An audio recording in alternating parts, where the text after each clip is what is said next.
Welcome back to Up and Running, now to a topic that I for one definitely need to improve on, the warm-up and the warm-down. And when you're young, you can get away with absolutely hammering yourself, flopping down on the sofa, opening up a beer and still feeling as fresh as a daisy when you wake up the following morning. But as you creep towards and into the 40s, yes, the wrinkles are coming, you've got to take it a bit more seriously. And again, it's like most things with running, do it how you feel. Tailor your warm-up and your stretch to what works for your body. I, for instance, spend far too much time in the air, so my calves always take a hammering. So before going on a run, I would just find a fence post or anything that you can hold on to and just give those calves a really, really big stretch on the right side and then again on the left. Obviously, I'm rushing this a little bit, so you're not having to watch this for too long. And then you can become one of those people that the pedestrians laugh at and they think, is he trying to push that over? You're not.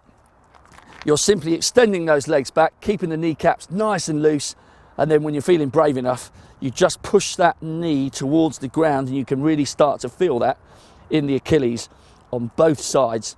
Really important just to try and get those troublesome areas a little bit looser before you get into the meat of your session. And then another one, just remember this one, opposite hand to opposite leg.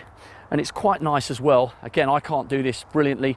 You see Olympic athletes, they're as solid as a rock on one foot.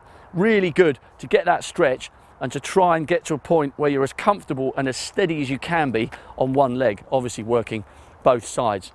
Another thing that's quite interesting is how the Africans go for warm-ups. I was always under the impression that you tended to do a lot of stretching before you run, and if that works for you, that's great.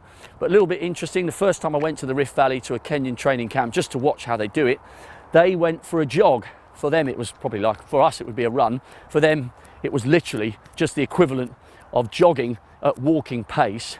And they do that for a couple of miles and then go for their stretches. On the other side of the Rift Valley, you ever get a chance to watch the Ethiopians train, and you can look them up online. Some of their training sessions are absolutely eye-watering, but what's almost as impressive as their sessions are the warm-downs. They do these kind of in-sync movements where it looks like a dance routine, and their core strength is absolutely phenomenal.